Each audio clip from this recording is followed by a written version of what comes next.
قرآن class number 18 میں ہم انشاءاللہ تعالی سورۃ البقرہ کی آیت نمبر 99 سے سٹارٹ لیں گے۔ 98 نمبر آیت اس پہ کنکلوڈ ہوئی تھی کہ علماء یہود نبی صلی اللہ علیہ وآلہ وسلم سے بغض اس لیے رکھتے تھے کہ آپ علیہ السلام بنو اسماعیل میں تشریف لے کے آئے، اور ان کی خواہش تھی کہ پیغمبر آخر الزمان صلی اللہ علیہ وآلہ وسلم کو بنو اسرائیل کے اندر ہونا چاہیے۔ اسی وجہ سے وہ حسد بھی کرتے تھے، بغض بھی رکھتے تھے، حتیٰ کہ ان کا بغض اس عروج پہ پہنچا کہ انہوں نے حضرت جبرائیل علیہ السلام سے بھی دشمنی کر لی کہ یہ جبرائیل نے جو ہے نا وہ اللہ تعالیٰ کی اس معاملے میں خیانت کی ہے، یہ پیغمبر تو بنو اسرائیل کے اندر آنا چاہیے تھا، نعوذ باللہ۔ تو اللہ تعالیٰ نے اس پہ ورڈکٹ دی تھی کہ جو کوئی بھی اللہ کا دشمن ہو، جبریل کا دشمن ہو، میکائیل کا ہو دشمن، تو اللہ تعالیٰ ایسے لوگوں کا دشمن ہے، چاہے وہ کسی ایک رسول کا بھی دشمن ہو۔ اس کے اوپر آیت نمبر 98 مکمل ہوئی تھی۔ اب اس سے آگے چلتے ہیں۔ اعوذ باللہ من الشیطان الرجیم، بسم اللہ الرحمن الرحیم۔ وَلَقَدْ أَنزَلْنَا إِلَيْكَ آيَاتٍ بَيِّنَاتٍ، اور بے شک ہم نے اے محبوب صلی اللہ علیہ وآلہ وسلم آپ کی طرف نازل کی ہیں روشن آیات۔ وَمَا يَكْفُرُ بِهَا إِلَّا الْفَاسِقُونَ، اور اس کا کفر تو نہیں کرے گا مگر وہی شخص جو فاسقوں میں سے ہوگا۔ صرف فاسقین ہی ہیں جو اللہ کی آیات کا کفر کریں گے اور ان کو ماننے سے انکار کریں گے۔ أَوَكُلَّمَا عَاهَدُوا عَهْدًا نَبَذَهُ فَرِيقٌ مِّنْهُمْ، جب کبھی بھی انہوں نے وعدہ کیا اللہ تعالیٰ کے ساتھ کہ وہ اللہ تعالیٰ کے پیغمبر کی پیروی اختیار کریں گے، کتابوں کی پیروی اختیار کریں گے، یعنی علماء یہود اور یہودی جو تھے، نَبَذَهُ فَرِيقٌ مِّنْهُمْ، تو ان میں ایک فریق ایسا آیا کہ جس نے عہد کو توڑ پھینکا۔ بل اکثرهم لا یؤمنون، بلکہ ان کی اکثریت سرے سے ایمان لانے کا جو حق ہے وہ ایمان نہیں لاتے۔ وہی جو اس وقت ہماری امت کا بھی حال ہے کہ اللہ اور اس کے رسول کو مان رہے ہیں، اللہ اور اس کے رسول کی نہیں مان رہے، عز وجل وصلی اللہ علیہ وآلہ وسلم۔ وَلَمَّا جَاءَهُمْ رَسُولٌ مِّنْ عِنْدِ اللَّهِ مُصَدِّقٌ لِمَا مَعَهُمْ، اور جب آیا ان کے پاس رسول، کوئی بھی رسول، چاہے یہ آخری نبی آئے ہیں یا ان سے پہلے عیسیٰ علیہ السلام، اور عیسیٰ علیہ السلام سے پہلے حضرت سلیمان علیہ السلام، ان کے ساتھ بھی انہوں نے یہی کیا۔ جب کبھی بھی کوئی رسول ان کے پاس آیا اس حال میں کہ مصدق لما معہم، کہ وہ تصدیق کرنے والا ہوتا تھا جو ان کے پاس کتاب یعنی تورات موجود ہوتی تھی، نبذ فریق من الذین اوتوا الکتاب، تو اہل کتاب میں سے ایک ایسی جماعت ضرور ہوتی تھی کہ جو اس عہد کو پیٹھ کے پیچھے پھیر دیتی تھی۔ کتاب اللہ وراء ظہورہم، وہ اللہ کی کتاب کو اپنی پشتوں کے پیچھے کر دیتے تھے، کأنہم لا یعلمون، اور اتنے بھولے بن جاتے تھے جیسا کہ وہ جانتے ہی کچھ نہیں ہے، حالانکہ ان کو سب کچھ یہ بات پتہ تھی۔ یعنی یہ پوری گفتگو اسی کانٹیکسٹ میں ہو رہی ہے کہ جان بوجھ کے ایسے مکرے بنے ہوئے ہیں، ان کو پتہ ہے، حتیٰ کہ سورۃ الانعام میں آئے گا کہ یہ اس پیغمبر کو ایسے پہچانتے ہیں جیسے اپنے بیٹوں کو پہچانتے ہیں، لیکن صرف بغض کی وجہ سے، اناد کی وجہ سے، اپنی چودراہٹ کے ختم ہونے کے ڈر کی وجہ سے انہوں نے نبی علیہ السلام کی نبوت کا انکار کر دیا۔ اور ظاہر ہے کہ اس میں چودراہٹ، سرداری سٹیک پہ لگی ہوئی تھی علماء یہود کی، عوام کی نہیں۔ عوام کی مت علماء ہمیشہ مارتے ہیں، علماء سو۔ اب جب کبھی کوئی کتاب اللہ کو پس پش ڈال دے، انبیاء کی تعلیمات سے روگردانی کر دے، تو اس کا الٹیمیٹ نتیجہ یہ نکلتا ہے کہ وہ پھر تعویذ دھاگوں میں پڑ جاتی ہیں امت۔ اور یہی بنی اسرائیل کے ساتھ ہوا کہ جب انہوں نے اللہ کی کتاب کو پس پش ڈال دیا تو پھر وہ جادو سیکھنا شروع ہو گئے، تعویذات کا علم انہوں نے سیکھنا شروع کر دیا، شیاطین کا اتنا انٹریکشن ہو گیا کہ وہ انسانی شکل میں سامنے آ کے ان کو جادو سکھایا کرتے تھے اور وہ فخریہ جادو سیکھا کرتے تھے۔ حتیٰ کہ اللہ تعالیٰ نے 2 فرشتے نازل کیے ان کی آزمائش کے لیے، ہاروت اور ماروت۔ بابل شہر کا نام ہے، عراق کے اندر آج بھی ہے، بیبلونیا، اس شہر کے اندر. اور وہ فرشتے جب کبھی بھی کوئی ان کو اس طرح کے عملیات سکھاتے تھے تو ساتھ وہ یہ کہتے تھے کہ ہم تمہاری آزمائش ہیں، یہ علم نہ سیکھو. پھر بھی وہ یہ علم سیکھا کرتے تھے. تو اس میں ہاروت اور ماروت کا کوئی قصور نہیں تھا. اور یہ جو اسرائیلی روایتیں ہیں کہ وہ کسی عورت پر عاشق ہو گئے تھے اور آج بھی وہ فرشتے الٹے لٹکے ہوئے ہیں کسی کنویں کے اندر، وہ کنواں بھی بنایا ہوا ہے، بالکل جھوٹ ہے. قرآن کا واضح فتویٰ ہے کہ فرشتے کبھی بھی اللہ کے حکم کی سرتابی نہیں کرتے. شیطان نے اس لیے حکم عدولی کی کہ وہ جنات میں سے تھا. کان من الجن ففسق عن امر ربی، وہ جنوں میں سے تھا. سورۃ الکہف آیت نمبر 50. اس لیے اس نے اپنے رب کے حکم کی نافرمانی کی. ہاروت اور ماروت تو فرشتے تھے، تو اللہ تبارک و تعالیٰ کی وہ ڈیوٹی پوری کر رہے تھے. جیسا کہ ملک الموت علیہ السلام روح قبض کرتے ہیں تو اللہ کی ڈیوٹی پوری کر رہے ہیں. آپ اور میں کسی کی روح قبض کرنے کی کوشش کریں گے تو ہم پہ قتل کا مقدمہ لگ جائے گا، کیونکہ ہم اللہ کی ڈیوٹی پوری نہیں کر رہے ہوں گے، اللہ کی شریعت کو توڑ رہے ہوں گے. تو اب اسی کانٹیکسٹ میں یہ اگلی آیت ہے، بڑی اہم ترین آیت، سورۃ البقرہ کی آیت نمبر 102. وَاتَّبَعُوا مَا تَتْلُو الشَّيَاطِينُ عَلَى مُلْكِ سُلَيْمَانَ، اور پیروی کرنے لگے اس کی جو پڑھا کرتے تھے شیاطین سلیمان کے عہد حکومت کے اندر. نہیں، شیاطین زمین پہ اترتے تھے، لوگوں کو جادو سکھایا کرتے تھے، تو لوگ ان جادوگروں کی پیروی کرنا شروع ہو گئے. اللہ کی کتاب کو انہوں نے پسے پش ڈال دیا. وما کفر سلیمان، اور سلیمان علیہ السلام نے کفر نہیں کیا. یعنی یہ اللہ تعالیٰ نے کلیئر کیا، کیونکہ بنو اسرائیل میں ایسے لوگ بھی تھے کہ جو حضرت سلیمان علیہ السلام سے بھی بغض رکھتے تھے، اور وہ سمجھتے تھے کہ حضرت سلیمان علیہ السلام بھی ایکسیز آف ایول ہیں، کیونکہ ان کو بھی جو معجزات ملے ہوئے تھے وہ ان کو جادو سمجھتے تھے. ظاہر ہے سلیمان علیہ السلام کے بارے میں میرا کلپ ڈیٹیل ریکارڈ ہوا ہے، تخت بلقیس والا. پرندوں کی بولیاں وہ جانتے تھے، ہوا ان کے حکم سے چلتی تھی. اللہ تعالیٰ فرماتا ہے ان کی صبح کی جو مسافت ہے وہ 1 مہینے کے برابر ہوتی تھی اور شام کی 1 مہینے کے برابر. پہاڑ ان کے والد کے ساتھ، حضرت داؤد علیہ السلام کے ساتھ تسبیح کرتے تھے. اور پرندوں کی بولیاں کیا، ہد ہد ان کا جو تھا وہ ان کا سمجھ لیں کہ ایئر چیف تھا. تو اس قدر غیر معمولی صلاحیتیں ان کو حاصل تھیں کہ بعض لوگوں کو یہ گمان ہوا کہ یہ بھی جادوگر ہے. تو اللہ تعالیٰ نے حضرت سلیمان علیہ السلام کی کلیریفیکیشن دی ہے کہ سلیمان علیہ السلام کو جو کچھ دیا گیا وہ جادوگری نہیں تھی بلکہ وہ معجزات تھے. وما کفر سلیمان، سلیمان نے کوئی ایسا کفر نہیں کیا. ولکن الشیاطین کفروا، بلکہ لیکن، یہ لیکن کا لفظ اردو میں بھی استعمال ہوتا ہے، لیکن عربی میں لیکن، اردو میں لیکن. لیکن شیاطین کفر کرتے تھے. یعلمون الناس السحر، وہ لوگوں کو سحر جادو سکھایا کرتے تھے. وما انزل علی الملکین، اور جو ہم نے نازل کیا تھا 2 فرشتوں پر، بابل شہر کے اندر، ہاروت و ماروت. ہاروت اور ماروت 2 فرشتے تھے جن پہ ہم نے ایک ایسی خاص چیز نازل کی تھی، وہ آگے ذکر آ رہا ہے، جو وہ لوگوں کو سکھایا کرتے تھے. وما يعلمان من احد حتى يقولا، اور وہ اس وقت تک کسی کو وہ علم نہیں سکھاتے تھے جب تک کہ یہ کلیئر نہ کر دیں کہ یہ جو تم علم ہم سے سیکھ رہے ہو یہ فتنے والا علم ہے، یہ علم سیکھنا حرام ہے، یہ کفر ہے، یہ اللہ کی نافرمانی ہے. لیکن وہ آزمائش کے طور پہ سکھا رہے تھے. اللہ تعالیٰ، ظاہر ہے اللہ تعالیٰ نے یہ سارے معاملات کیوں پیدا کیے ہیں؟ تاکہ انسان کو آزمایا جائے. اب اللہ تعالیٰ نے خنزیر کو اللہ نہیں پیدا کیا نا، اور ہمارے اوپر پابندی لگا دی کہ اس کا گوشت نہیں کھانا. اس میں خنزیر کا تو کوئی قصور نہیں ہے، اس کو ہماری آزمائش کے لیے پیدا کیا.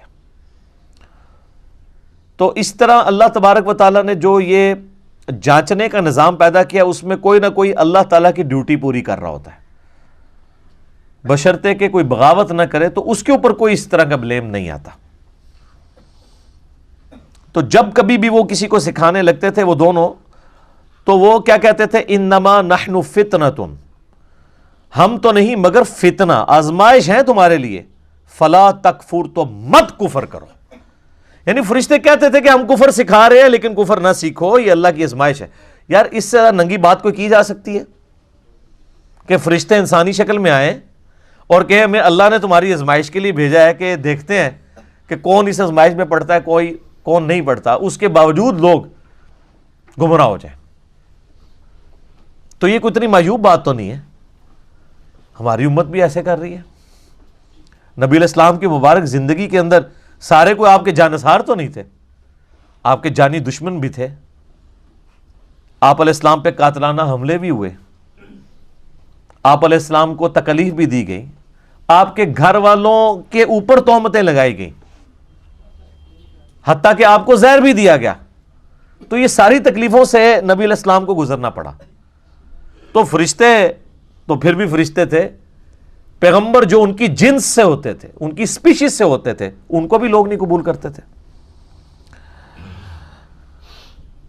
فَيَتَعَلَّمُونَ مِنْهُمَا مَا يُفَرِّقُونَ بِهِ بَيْنَ الْمَرْءِ وَزَوْجِهِ، اور وہ کیا سکھاتے تھے؟ وہ دونوں سکھایا کرتے تھے ایسا منتر، ایسا جادو، ایسا کوئی تعویذ گنڈا سکھاتے تھے جس کے ذریعے میاں بیوی کے درمیان علیحدگی کرواتے ہیں۔ یعنی وہ جو فرشتے تھے وہ کیا کرتے تھے؟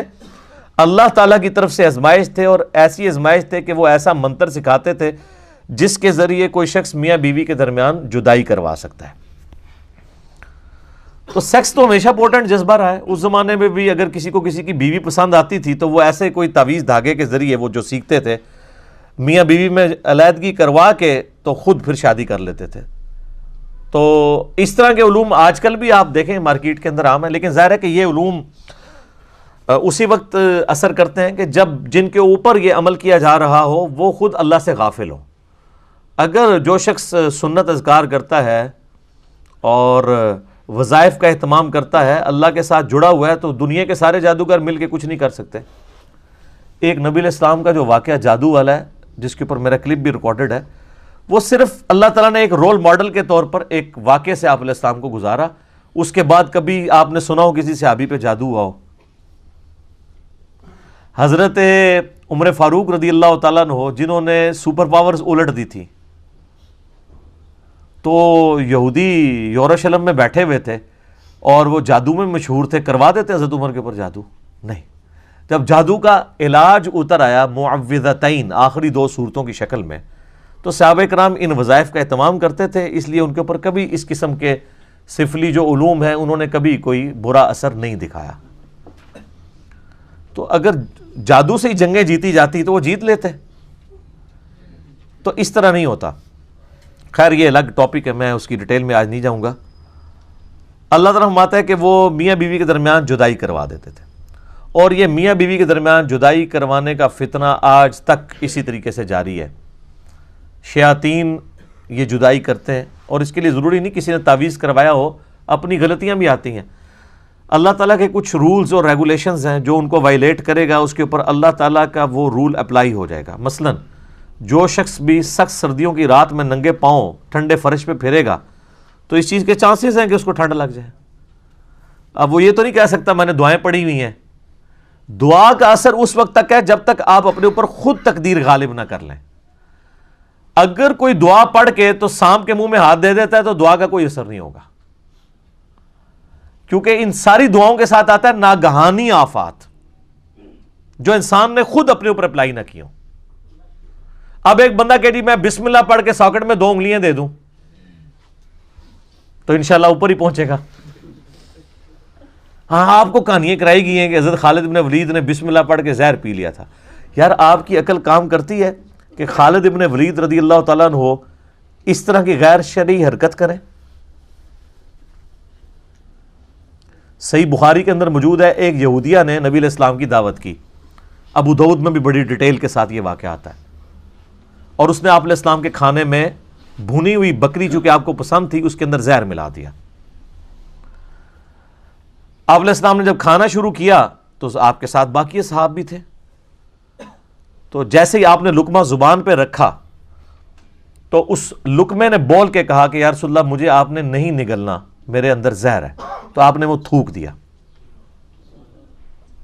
لیکن اس دوران کئی صحابہ جنہوں نے ایک ایک لقمہ چکھ لیا تھا ان میں سے کئی صحابہ شہید ہو گئے اس زہر کی وجہ سے، اور اس کے قصاص میں اس عورت کو قتل بھی کروایا گیا، ظاہر اس نے زہر دیا تھا۔ تو اسے پوچھا گیا بھی تم نے یہ کیوں کیا ہے؟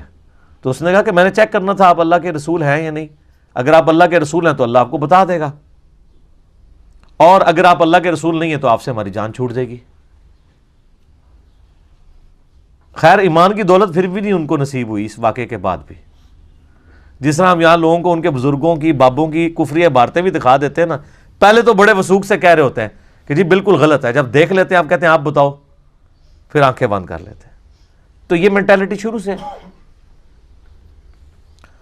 تو آپ مجھے بتائیں صحابہ کرام جو ساتھ نبی علیہ السلام کی موجودگی میں بغیر بسم اللہ کے وہ کھانا کھا رہے تھے وہاں پہ، تو کیوں شہید ہو گئے؟ زہر کا اثر ہو جاتا ہے، جس کی موت لکھی ہوئی ہے وہ اس طریقے سے آ جانی، موت نہیں ٹل سکتی۔ اور پھر صحیح بخاری میں یہ آتا ہے کہ 4 سال تک نبی علیہ السلام کو اس زہر کی وجہ سے تکلیف رہی، حتیٰ کہ آپ کی وفات بھی اسی میں ہوئی ہے، کیونکہ آپ کو اللہ تعالیٰ نے اس طرح دشمنوں کے ہتھے تو نہیں چڑھنے دینا تھا۔ کتب اللہ لاغلبن انا ورسولی، اللہ نے یہ طے کر دیا کہ میں اور میرے رسول غالب رہیں گے، تو اس کے تحت اللہ نے آپ کو اسپیشل پروٹیکشن دی۔ لیکن آپ کی خواہش تھی، صحیح بخاری میں حدیث ہے، میری خواہش ہے اللہ کی راہ میں قتل کیا جاؤں، پھر زندہ کیا جاؤں، پھر قتل کیا جاؤں، پھر زندہ کیا جاؤں، پھر قتل کیا جاؤں، پھر زندہ کیا جاؤں، پھر قتل کیا جاؤں۔ تو یہ خواہش اللہ تعالیٰ نے انڈائریکٹلی پوری کر دی اور آپ کو شہادت کے مرتبے تک پہنچایا۔ میرا یوٹیوب پہ ایک کلپ بھی اپلوڈڈ ہے، کیا نبی علیہ السلام شہید ہوئے تھے، اس میں یہ ساری احادیث بتائی ہیں، باقاعدہ ان کو ڈسپلے کروایا ہے، ایک ایک کا JPG دکھایا ہے کہ یہ اس طریقے سے یہ معاملہ ہوا تھا۔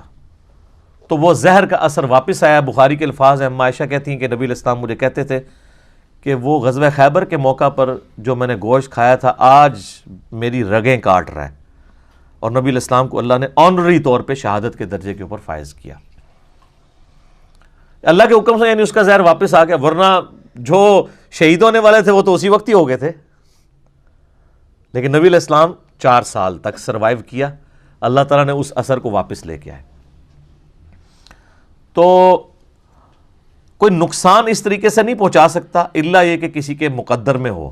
تو یہ جھوٹے واقعات ہیں کہ بسم اللہ پڑھ کے زہر کھا لیا۔ تقدیر کو جو اپنے اوپر غالب کرے گا اس کے اوپر کوئی وظیفہ اثر نہیں کرے گا، یہ ذہن میں رکھنا ہے۔ یہ ناگہانی آفات کے لیے ہوتا ہے، اور ناگہانی آفات بھی ادر دین موت، موت نہیں ٹلے گی۔ موت اور بڑھاپا یہ 2 ایسی چیزیں ہیں جن کا کوئی میڈیکل علاج بھی نہیں ہے۔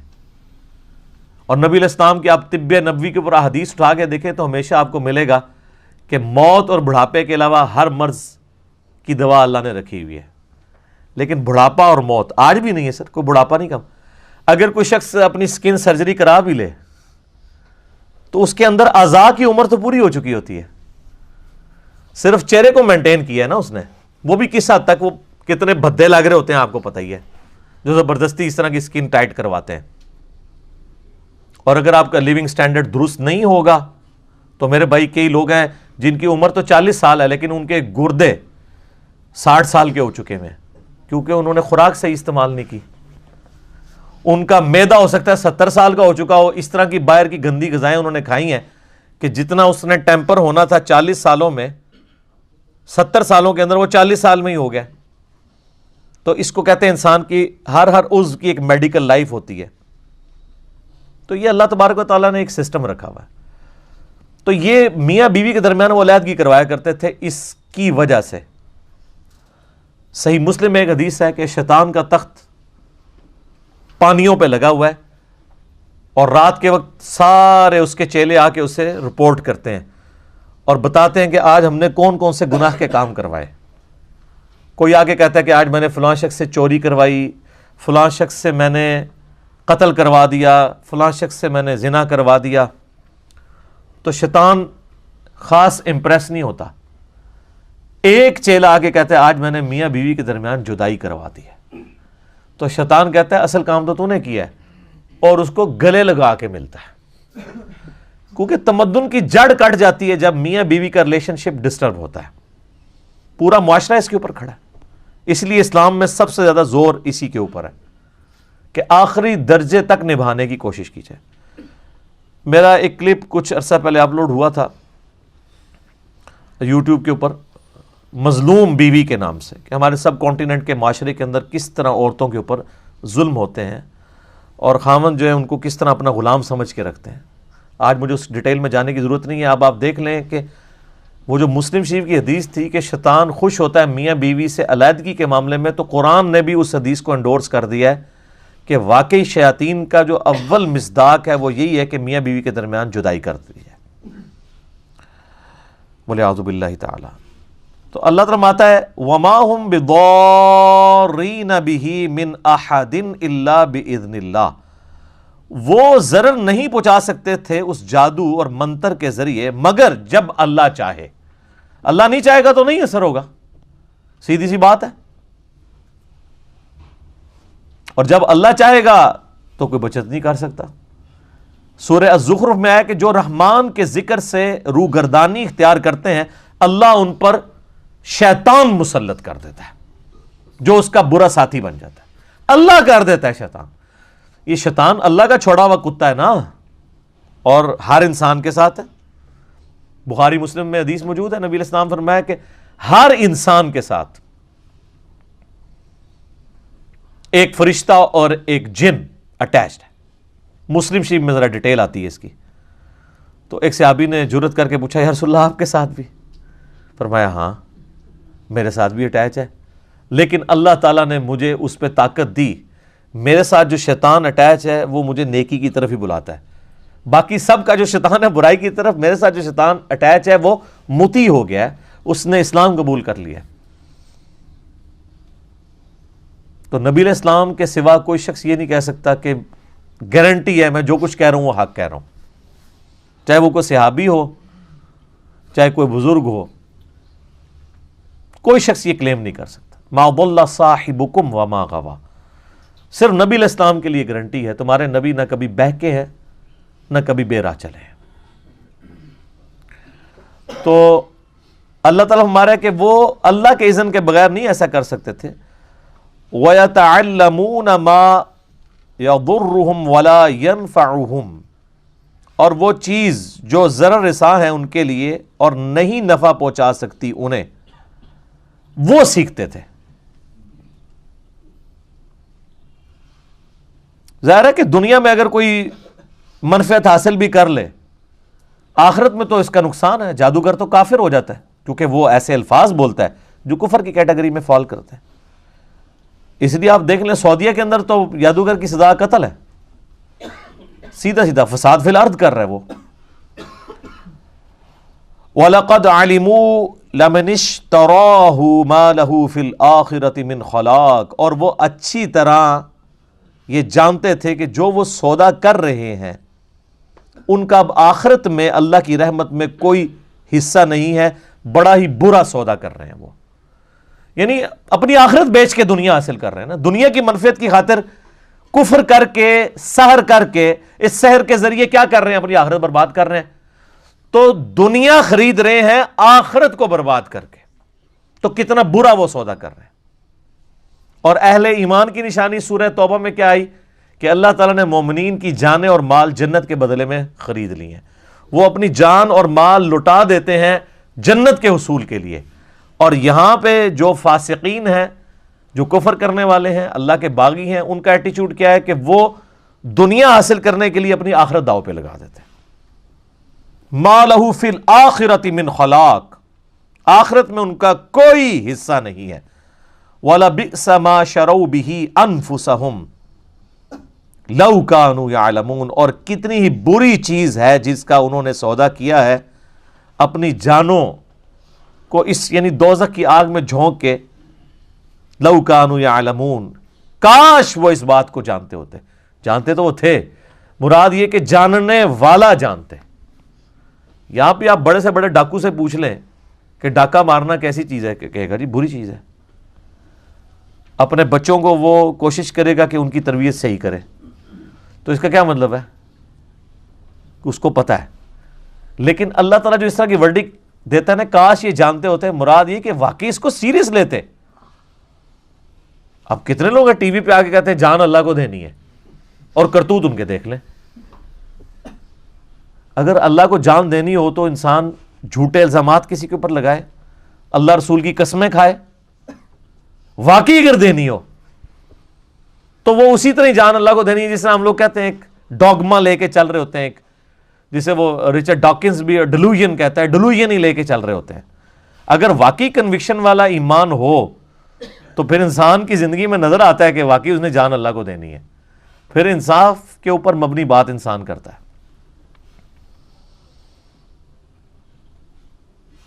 وَلَوْ أَنَّهُمْ آمَنُوا وَاتَّقَوْا، اور اگر وہ ایمان لے آتے جیسا کہ ایمان لانے کا حق ہے اور تقوی کی روش اختیار کرتے، لَمَثُوبَةٌ مِّنْ عِندِ اللَّهِ، تو اللہ کے حضور اپنا ثواب پکا کر لیتے. کون سا ثواب؟ خیر، عند اللہ خیر، اللہ کے حضور اپنا اچھا اجر پکا کر لیتے. لو کانوا یعلمون، کاش وہ یہ جانتے ہوتے. یار اس طرح کون سمجھائے گا کسی کو؟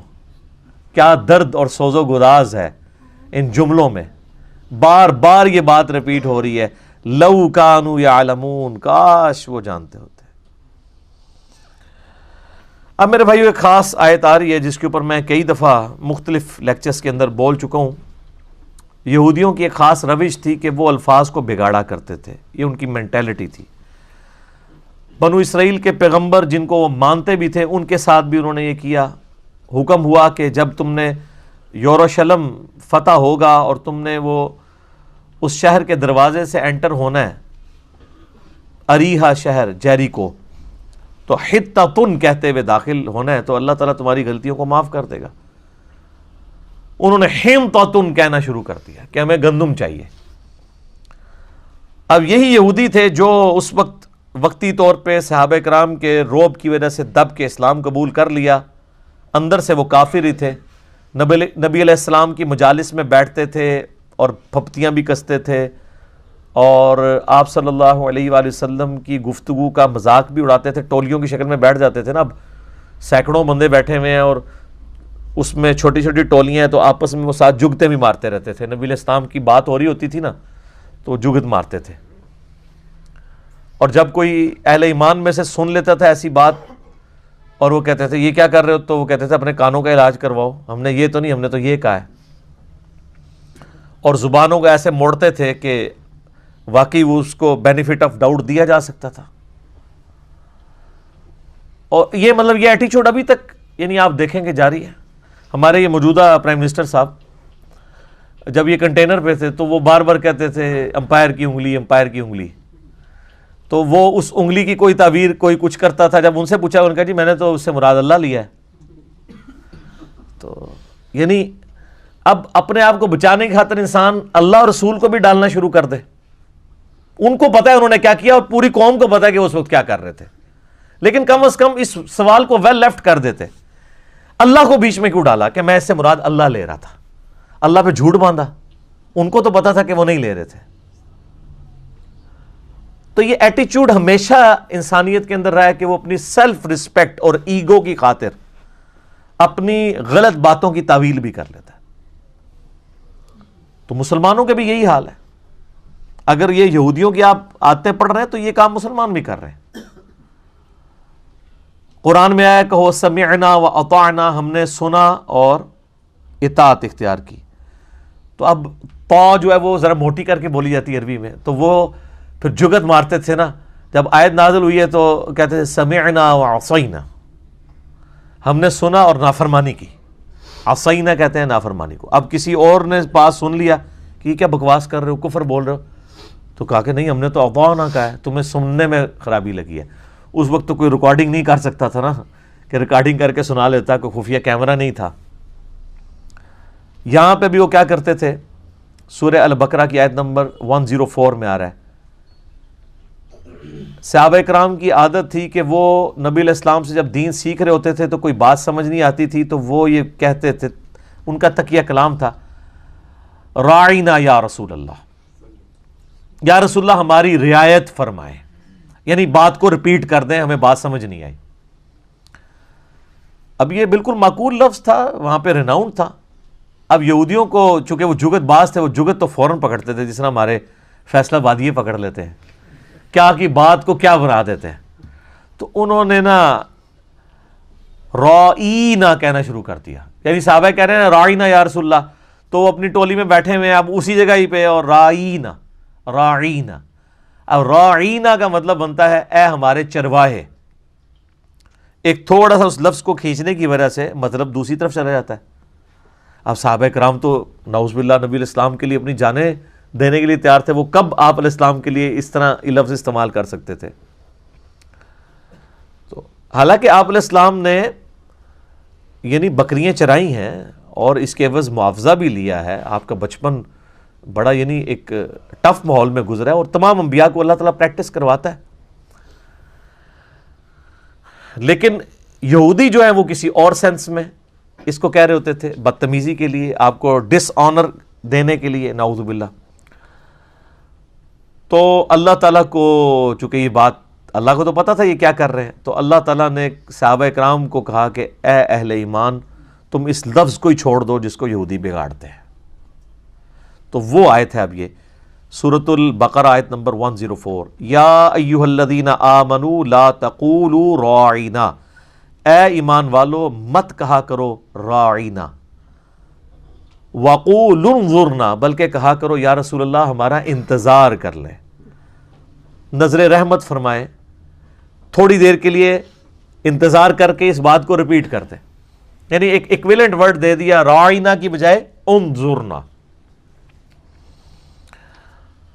واسمعوا، اور بات غور سے سنا کرو، یعنی نوبت ہی نہ آئے دوبارہ پوچھنے کی. ایک تو آپ علیہ السلام بولتے بھی بہت آہستہ تھے نا، آواز بھی کم تھی اور بولنے کی رفتار بھی کم تھی. بخاری مسلم میں آتا ہے کہ اما عائشہ کہتی ہیں کہ ایک عام آدمی آپ علیہ السلام کے الفاظ گن بھی سکتا تھا، آپ علیہ السلام اس طرح آہستہ آہستہ بولتے تھے جب تعلیم دی جا رہی ہوتی. آپ دیکھیں نا اب اس وقت قرآن کلاس میں جو میری ٹون ہے،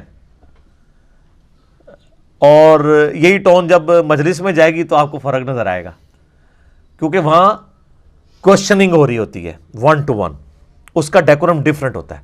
لیکن درس و تدریس کا ڈیکورم یہی ہوتا ہے کہ آہستہ آہستہ ٹھہر ٹھہر کے بات کو سمجھانا، اور سوال و جواب کا کانٹیکسٹ وہی ہوتا ہے.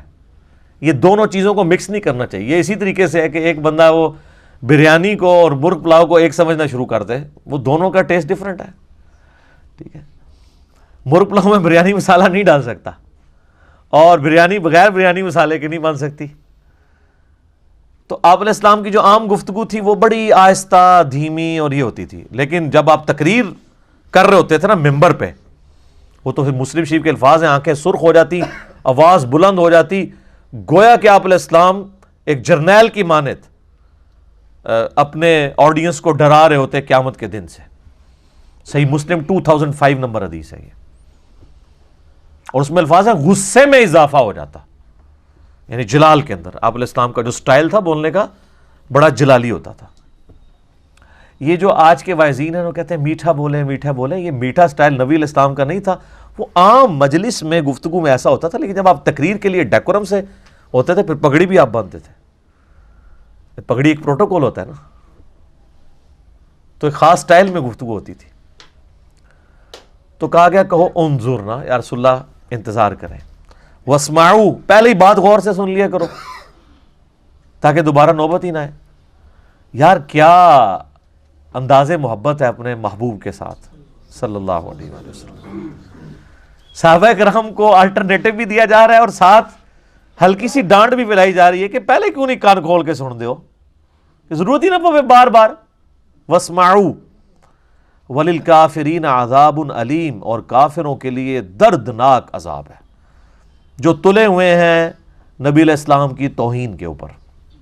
اچھا اب یہاں کافر سے مراد وہ کافر ہیں جو قانوناً مسلمان تھے لیکن اندر سے منافق تھے. اور قرآن میں منافقین کو بھی یا ایھا الذین آمنوا کہہ کے کہا گیا کیونکہ قانوناً وہ مسلمان تھے. اور منافقین کا بھی جو بعد میں بھی پتہ چلا تو ایک عبداللہ ابن ابی ہے جس کا مین پتہ ہے، باقیوں کے تو نام حذیفہ ابن یمان کو نبی علیہ السلام نے بتائے، باقیوں کو تو پتہ بھی نہیں تھا، نمازیں بھی پڑھتے تھے تکبیر اولیٰ سے پڑھتے تھے۔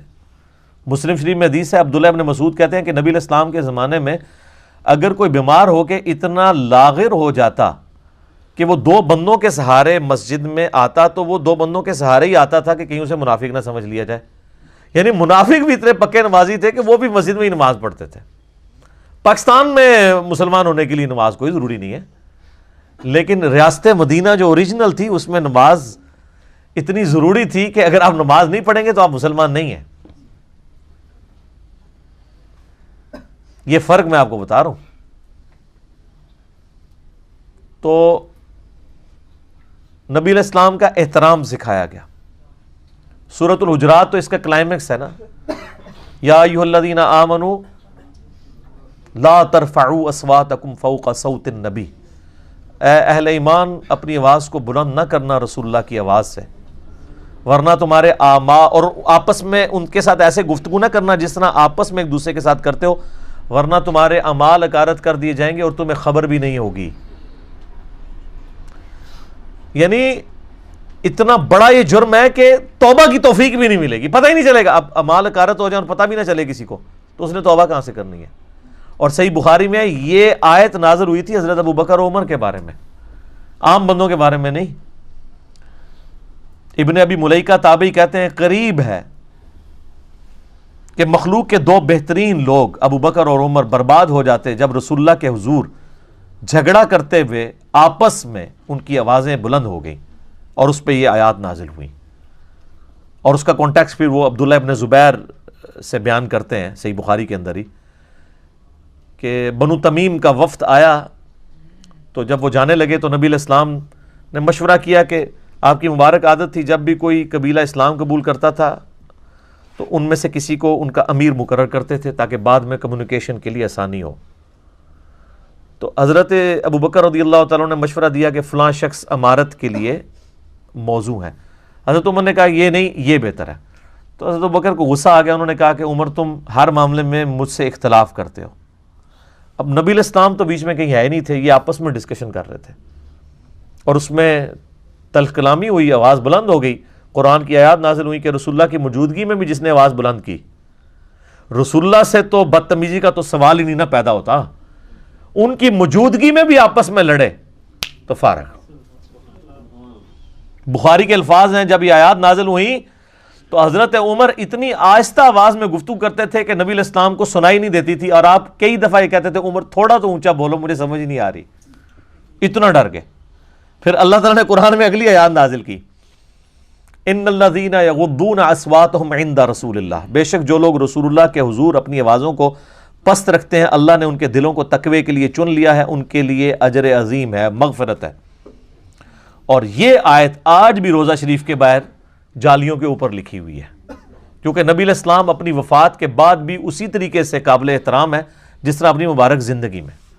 آج بھی اگر کوئی قبر رسول کے پاس اپنی آواز کو بلند کرے گا، چاہے وہ صلاۃ و سلام پڑھنے کے لیے کرے، اس کے اعمال اکارت ہے۔ اس لیے آپ دیکھیں وہاں پہ انہوں نے شرطے کھڑے کیے ہوتے ہیں نا، ایک تو زیادہ وہ جھمگٹا نہیں لگانے دیتے، کیونکہ ابو داؤد میں حدیث ہے میری قبر پہ میلہ نہ لگانا، تم دنیا کے کسی بھی حصے میں درود پڑھو گے مجھ تک پہنچ جائے گا، قبر رسول پہ حاضری دیں اور نکل جائیں۔ یہ پاکستانی جا کے کھڑے ہو جاتے ہیں، پھر وہ سلام پڑھنا شروع کر دیتے ہیں، پیچھے وہ لائن پھنس جاتی ہے اور وہ سمجھتے ہیں کوئی نیکی کا کام کر رہے ہیں، حالانکہ نبی علیہ السلام نے تو اس سے منع کیا ہے۔ سلام عرض کریں، السلام علیکہ یا رسول اللہ، صحابہ کرام سے ثابت ہے، الموطا امام مالک کے اندر، مصنف ابن ابی شیبہ میں، فضل الصلاۃ علی النبی کے اندر، کہ وہ قبر رسول پہ حاضر ہو کے سلام عرض کرتے تھے، اور سیدنا ابو بکر عمر کے آگے بھی السلام علیکہ یا ابا بکر، السلام علیکہ یا عمر، اور پھر آگے چلے جاتے تھے۔ یہ جو مطلب اس طرح، اور وہاں پہ بھی آپ دیکھیں گے جو شرطے انہوں نے کھڑے کیے ہوتے ہیں تو وہ باقاعدہ اشاروں کے ساتھ بات کر رہے ہوتے ہیں، آپ کبھی نہیں دیکھیں گے کہ وہ اونچی آواز میں بول جائیں، وہاں پہ لوگوں کو منع بھی کریں گے نا، ایسے ایسے کر کے کریں گے، ان کو باقاعدہ اس کو ٹرین کیا جاتا ہے کہ آپ نے اپنی آواز کو اس طریقے سے بلند نہیں کرنا وہاں پہ۔ اور ہمارے لوگ کیا کہتے ہیں جی، او جی جالیاں نو کانڈ کر کے کھلوتے ہوندے نے۔ یار یہ آپ کو کس نے چیز بتا دی ہے؟ اللہ کے بندو، اگر آپ اس کو فزیکلی گستاخی بھی سمجھتے ہیں تو نبی علیہ السلام کی قبر مبارک تو ان جالیوں سے کم از کم 5 مختلف ہرڈلز کے پیچھے قبر مبارک ہے. یہ جو لوگ قبر مبارک کے لیے جاتے بھی ہیں نا زیارت کے لیے, وہ قبر تک کوئی بھی نہیں پہنچتا. قبر تو حضرت عمر بن عبدالعزیز کے دور کے اندر اس کو سکیور کر دیا گیا. وہ ایک ڈیٹیل یعنی ہے, وہ حجرہ عائشہ کی دیوار گر گئی تھی, صحیح بخاری کے اندر آتا ہے. یہ نور الدین زنگی والا واقعہ تو کہانی بنایا ہوا ہے انہوں نے. تو ایک انگلی کے برابر موٹائی کی کوئی چیز ہو تو وہ سترا ہوتا ہے. اگر آپ سترا اپنے سامنے رکھ لیں 1 فٹ 1.5 فٹ اونچا اور 1 انگلی جتنا موٹا, تو آپ تو نمازی کے آگے سے بھی گزر سکتے ہیں, کیونکہ نمازی کے آگے سے گزرنا وہ شمار نہیں ہوتا سترے کے پرلی طرف سے گزرے. تو جو قبر مبارک کی طرف اگر پیٹ کر کے کھڑے بھی ہیں تو جالیوں کا سترا ہے, یلو جالیوں کا سترا ہے, اس کے پیچھے گرین جالیوں کا سترا ہے, اس کے پیچھے کئی سترے ہیں. تو نبی علیہ السلام کو کمر کہاں سے ہو رہی ہے؟ ورنہ تو اب ہم جہاں پہ بھی بیٹھیں گے تو پاکستان میں تو جب امام مسجد سلام پھیر کے پبلک کی طرف منہ کرتا ہے, تو پاکستان میں تو مدینہ شریف اور مکہ شریف آلموسٹ ایک جتنے اینگل کے اوپر ہے, تھوڑا سا ہی فرق ہے, کیونکہ اتنے دور جب آئیں گے تو آپ وہ چند ڈگریوں کا فرق ہے. تو سارے یہ جو عاشقان رسول ہیں یہ بھی کمر کر کے روضہ شریف کی طرف بیٹھے ہوتے ہیں, تو یہاں سے نہیں کمر ہو رہی. کہتے ہیں دور ہے, دور نزدیک والا کیا معاملہ ہے, کمر تو ہو رہی ہے اگر آپ کی ڈاکٹرین مان لی جائے. تو وہاں سے بھی سترا تو ہے. تو یہ چیزیں نوٹ کر رہے ہوتے ہیں جی, کنڈ کیتی ہے جی انہوں نے. تو تہاڈی بزرگیاں نو چٹنا ہے جڑے کنڈ کر کے کھلوتے نا, ٹاؤ نا انہوں نے اتھے کتنے کہ تہاڈے بزرگ نگاہ مارنے والے آون نا.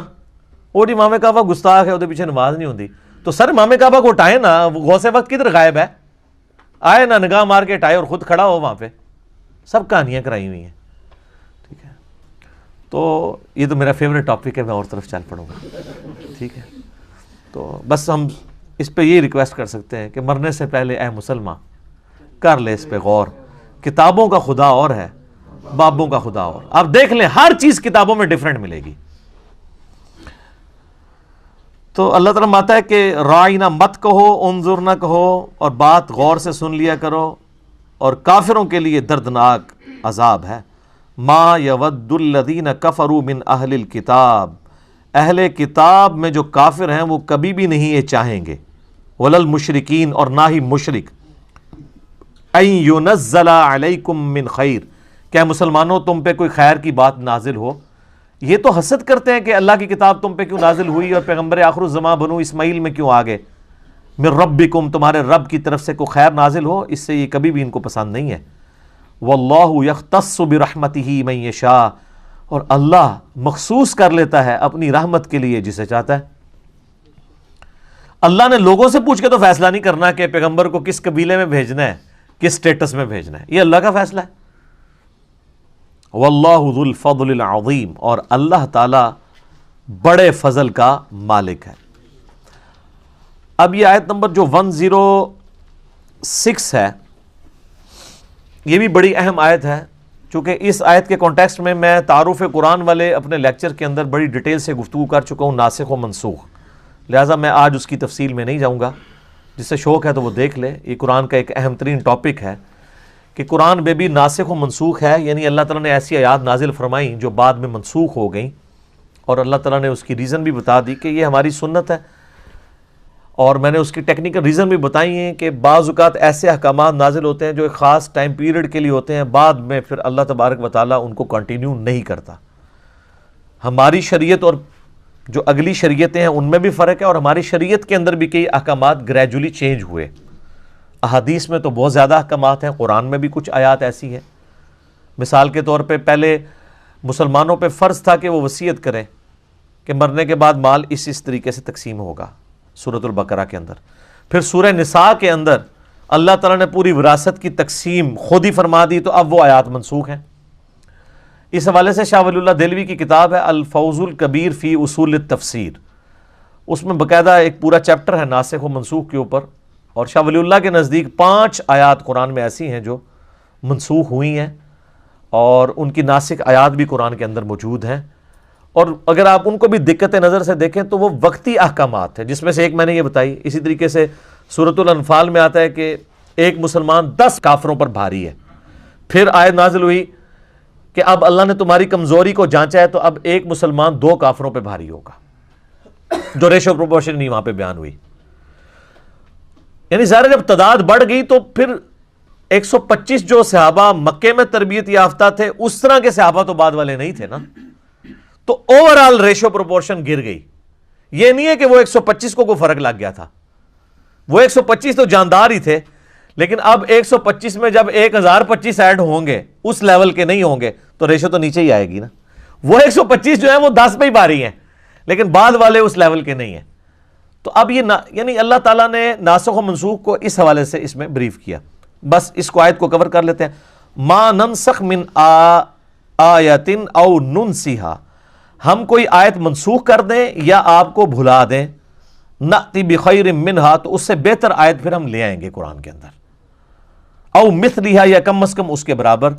الم تعلم ان اللہ علی کل شیء قدیر, کیا تم نے نہیں جانا کہ اللہ تعالیٰ ہر چیز پر قادر ہے. یعنی اللہ تبارک و تعالیٰ ہر چیز پر قادر ہے, اللہ اپنی تقدیر کا بھی محتاج نہیں ہے. دیکھیں نا جناب, وہ رول اپنی جگہ ہے, لا تبدیل لکلمات اللہ, اللہ کے کلمات نہیں بدلتے, لیکن وہ کلمات کون سے ہیں جو اللہ نے فکس کر لیے ہوئے ہیں.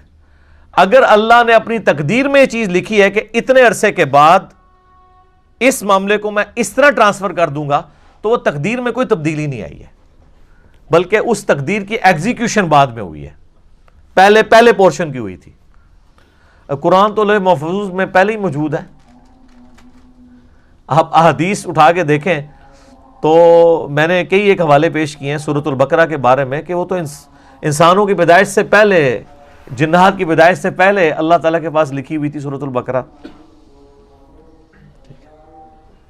تو اللہ کا کلام جو ہے وہ اللہ کی صفت ہے, غیر مخلوق ہے. بس اس کو اسی کے اوپر کنکلوڈ کرتے ہیں. زیادہ ڈیٹیل کے لیے آپ قرآن کلاس جو ہماری تعارف والی تھی اس میں نے اس کے اوپر ڈسکشن کی تھی. الم تعلم ان اللہ لہ ملک السماوات والارض, کیا تم نہیں جانتے کہ اللہ تعالیٰ کے لیے ہے بادشاہت آسمانوں کی اور زمین کی. وما لکم من دون اللہ من ولی ولا نصیر, اور اللہ کے سوا تمہارا نہ کوئی پشت پناہ ہے اور نہ کوئی مددگار ہے. حقیقی پشت پناہ مددگار اللہ ہے. ہاں, اللہ تعالیٰ نے انسان کے لیے کچھ اسباب مقرر کیے ہیں, یعنی ماں باپ انسان کے پشت پناہ ہیں, اس کے بہن بھائی اس کے لیے پشت پناہ ہے اسباب کے طور پر جو اللہ تعالیٰ نے اٹیچ کیے میں. لیکن جو اب مر گیا وہ تو پشت پناہ نہیں نا کسی کا ہو سکتا. ظاہری اسباب تو وہی ہیں جو زندہ لوگ ہیں, آپ ان کو چاہے وہ کافر بھی ہیں آپ ان کو بھی سبب کے طور پہ اختیار کر سکتے ہیں, لیکن جو مر چکا ہے اس کو اب آپ کی دعاؤں کی ضرورت ہے, وہ آپ کے لیے کچھ نہیں کر سکتا. ام تريدون ان تسألوا رسولکم کما سئل موسیٰ من قبل, کیا تم یہ ارادہ رکھتے ہو کہ تم اپنے رسول سے بھی اسی قسم کے سوالات کرو جس طرح کہ اس سے پہلے موسیٰ علیہ السلام کے ماننے والوں نے اپنے رسول کو تنگ کیا تھا. وہ سورۃ البقرہ میں آپ واقعہ تو سن چکے ہیں نا کہ ایک گائے ذبح کرنے کا حکم ہوا تو کڈی لمبی کہانی پھر یہودیاں نے کرائی کہ اچھا یہ پوچھ کے بتائیں, یہ پوچھ کے بتائیں. تو مسلمانوں کو یہ ٹرین کیا گیا کہ نبی علیہ السلام کے ساتھ کوئی ایسے سوال والا معاملہ نہیں کرنا جس طرح کا انہوں نے کیا. اب یہ بھی ایک بڑا ڈیٹیل ٹاپک ہے, پچھلے دنوں ہماری اس کے اوپر ویڈیو بھی اپلوڈ ہوئی ہے. کیا علماء سے زیادہ سوال کرنا حرام ہے؟ اس طرح کی آیات کا وہ سہارا لے کے کہتے ہیں جی زیادہ سوال بھی نہیں کرنے چاہیے تھے علماء نے, ٹھیک ہے. تو اور یہ بھی وہ اس لیے کر رہے ہوتے ہیں کہ وہ سوال آپ ان کے مسلک کے خلاف کر رہے ہوتے ہیں, ان کی مرضی کے کریں تو کہیں گے جی اور کریں, جیسے ہی آپ اعتراض کریں گے کہ زیادہ سوال نہیں کرنے چاہیے کیونکہ جواب نہیں آتے ہوتے. اور وہ کہتے ہیں قرآن میں بھی ہے, تو یہ تو نبیوں کے لیے آیا, اور اس کی حکمت بھی سورۃ المائدہ کے اندر آگے بیان ہوگی کہ جب قرآن نازل ہو رہا ہے اس دوران آپ زیادہ سوال نہ کرو, ورنہ پھر وہی نازل ہوگی, تمہیں سوالوں کے جواب دیے جائیں گے, پھر تمہیں برے لگیں گے. اور وہ صحیح بخاری مسلم میں آتا ہے, لوگ اس لیول پہ بھی اترتے تھے, یا رسول اللہ بتائیں میرا باپ کون ہے. یعنی اگر کسی کے بارے میں مشہور ہے نا کہ وہ آؤٹ آف ویڈ لاک پیدا ہوا ہے, وہ حلال ہی نہیں, نعوذ باللہ, تو وہ اس قسم کے سوالات بھی پوچھتے تھے. پھر اللہ نے کہا کہ اس طرح کے جواب پھر تمہیں دیے تو تمہیں بات بری لگے گی. اگر واقعی کوئی ایسا مسئلہ ہوا تو قرآن کے نزول کے دوران اس طرح کے سوالات مت کرو, ورنہ جب تمہیں یہ جواب دیے جائیں گے تو تمہیں برا لگے گا. تو پیغمبر اس لیے نہیں آتے کہ وہ تمہیں یہ بتانے کے لیے آئے کہ میری اونٹنی گم ہو گئی ہے تو بتاؤ کدھر ہے. یا فلاں جگہ خزانہ دفن ہے، بتائیں وہ کس جگہ پہ دفن ہے. پیغمبر اللہ تعالیٰ کی طرف سے ہدایت کے امام بنا کے بھیجے جاتے ہیں، ان کاموں کے لیے نہیں آتے. تو یہ صحابہ کو ٹرین کیا جا رہا ہے کہ تم نے اس طرح کے سوالات نہیں کرنے. باقی وہ کلپ دیکھیں، اس میں نے کئی اور باتیں کی ہیں جو آج میں ریپیٹ نہیں کرنا چاہتا. یوٹیوب پہ جا کے لکھیں کیا علماء سے زیادہ سوال کرنا حرام ہے، تو سر تواڈے 14 طبق روشن ہو جان گے. تسی وہ کلپ ویکھو، ٹھیک ہے. وَمَن يَتَبَدَّلِ الْكُفْرَ بِالْإِيمَانِ، اور جو کوئی بدل دے ایمان کو کفر کے ذریعے، یعنی اللہ نے ایمان دیا تھا وہ ایمان بیچ کے اب کفر خرید رہا ہے، فقد ضل سواء السبیل، تو ایسا شخص راہ راست سے بھٹک گیا. ود کثیر من اہل الکتاب، اور بہت سے اہل کتاب ایسے ہیں، لو یردونکم من بعد ایمانکم کفارا، وہ تلے ہوئے ہیں اس بات پہ کہ تمہیں کافر بنا دیں ایمان لانے کے بعد. ہم تو ڈوبے ہیں صنم، تمہیں بھی لے ڈوبیں گے. خود تو وہ کافر ہوئے ہی ہیں، صرف اوپر سے ایمان قبول کیا ہے، اندر سے کافر ہیں. وہ یہ بھی چاہتے ہیں جس بلی کی دم کٹ جائے نا، اس کی خواہش ہوتی ہے ساری بلیوں کی دم کٹ جائے. تو تم بھی ان کے ساتھ برباد ہو جاؤ. وہ چاہتے ہیں حسدم من عند انفسہم، اس حسد کی وجہ سے جو انہوں نے اپنے جی کے اندر چھپایا ہوا ہے ان کے اندر. من بعد ما تبین لہم الحق، بعد اس کے کہ ان کو یہ پتہ بھی چل چکا ہے یہ الحق ہے قرآن. وبالحق انزلناہ وبالحق نزل، نبی علیہ السلام حق ہیں، آپ علیہ السلام سچ ہیں. اس کے باوجود فاعفو، تو آپ معافی کی روش ان کے ساتھ اختیار کریں. وصفحو، اور درگزر کرتے رہیں. حتی یأتی اللہ بامرہ، یہاں تک کہ اللہ کا حکم آ جائے. اللہ کا حکم کیا آ جائے؟ کہ آپ کو اجازت مل جائے قتال کرنے کی. اس وقت تک ویل لیفٹ کریں، کنفرنٹریشن کو اوائڈ کریں. جس طرح کہ ہم آپ کو کہتے ہیں کہ انشاءاللہ ایک وقت آئے گا کہ یہ دنیا جھومے گی. ویسے اللہ کا شکر ہے کہ وہ وقت ہمیں نظر آنا شروع ہو گیا ہے کہ فرقہ واریت کو 3 طلاقیں دے کے لوگ جھومیں گے کہ نہ میں وابی نہ میں بابی، میں ہوں مسلم، علمی کتاب ہے. ٹھیک ہے، کنفرنٹریشن اوائڈ کریں. جس طرح علماء یہود کی مسندیں سٹیک پہ لگی تھیں، اس وقت ہمارے علماء سو کی مسندیں بھی سٹیک پہ لگی ہوئی ہیں. انہی کے باوجداد تھے نا وہ بڑے، انہوں نے وقت کے پیغمبر کے ساتھ یہ کیا. تو ہم تو پیغمبر کے نمائندے ہیں، تو ہمیں ہی کہاں پہ قبول کریں گے؟ پیغمبروں کو قبول نہیں کیا. حضرت عیسیٰ علیہ السلام کو دیکھ لیں، یہودیوں نے کیا کچھ نہیں ان کے ساتھ کیا. ان اللہ علی کل شیء قدیر، بے شک اللہ تعالیٰ ہر چیز کے اوپر قادر ہے. ایک وقت آئے گا کہ مسلمانوں کو غلبہ ملے گا. پھر ساتھ لوگوں نے دیکھا ہے نا، 2 ہجری میں غزوہ بدر ہوئی، 3 میں غزوہ احد، 5 میں غزوہ خندق، 6 میں صلح حدیبیہ اور کافروں نے مسلمانوں کو ایز اے پاور تسلیم کر لیا. 7 ہجری میں غزوہ خیبر ہوئی، 8 ہجری میں فتح مکہ، اور 9 ہجری میں غزوہ تبوک.